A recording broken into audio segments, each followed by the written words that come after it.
كم ربحت من اليوتيوب شورتس مقابل 4 ملايين مشاهدة من محتوى أجنبي؟ بهذا الفيديو يا إخوان راح نشوف مع بعض كم دفع لي اليوتيوب من فيديوهات الشورتس مقابل 4 ملايين مشاهدة، طبعا محتوى أجنبي وبدون ظهور ولا صوتي. بس قبل ما نبدأ الفيديو ما تنسى تحط معاك اللايك وتعليق حلو، وأيضا ما تنسى الاشتراك بالقناة. وبس يلا نبدأ. أغلب الناس تخاف تسوي محتوى كامل من فيديوهات الشورت لأنها تخاف تقولك ما في أرباح كبيرة في الشورت أو ما في دعم كبير مثل الفيديوهات الطويلة، وحقا هذا الشيء صحيح، يعني مش كذب. بس اللي الناس ما تعرفه الشورتس ممكن تربح منها مبلغ جيد جدا ما كنت تحلم به، وأيضا ما في تعب كبير مثل الفيديوهات الطويلة. يعني فيديو من 20 إلى 40 ثانية فيك تسويه بساعة واحدة مع مونتاج جيد. لهيك بالرغم من قلة الأرباح الشورتس إلا أنها أيضا ما في تعب. المهم بهذا الفيديو قلت راح نشوف الأرباح مع بعض اللي حققتها في شهر واحد من الشورتس محتوى أجنبي، وأيضا راح أورجيكم كيف تلقون مثل هيك محتوى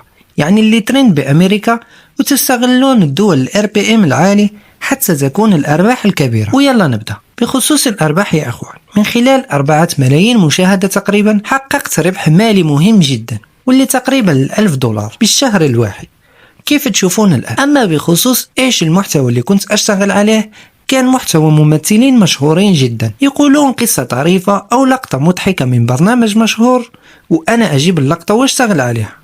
بخصوص طريقة الاشتغال راح نعمل عليها فيديو كامل لوحده حتى تتجنب حقوق الطبع والنشر، وأيضا تتجنب أهم إشي وهي محتوى المعاد استخدامه أو المحتوى المتكرر. بس كل هذا لازم نسويه إذا كان في دعم على هذا الفيديو بإذن الله. المهم، أما بخصوص المحتوى كيف كنت ألقاه، أروح لليوتيوب نفسه وأدور على اسم الممثل وأكتب معه الشورتس، مثلا الممثل دروك، أكتب دروك شورتس فوني بودكاست، راح يعطيني فيديوهات كتير. أشوف الأشهر أو اللي عليها أرقام كبيرة، أشوف الوصف الفيديو هل صاحب الفيديو عمل رابط للفيديو الأصلي أم لا، حتى أروح مباشرة للفيديو الأصلي وأنزله عندي بدون تعب. بس إذا ما لقيت في رابط أروح أدور عليه بنفسي، ولما ألقاه أنزله عندي واشتغل عليه بالكابكت.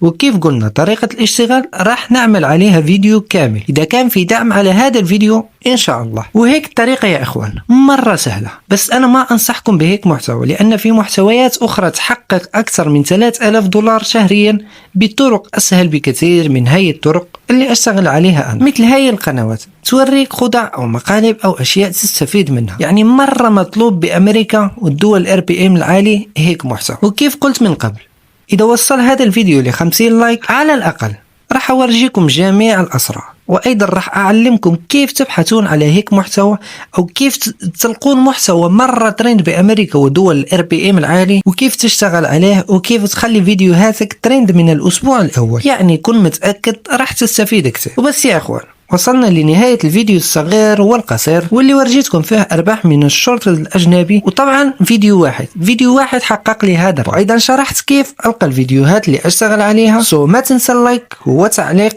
إذا بدك شرح لأي إشي. وبس مع السلامة، نلتقي في فيديو جديد.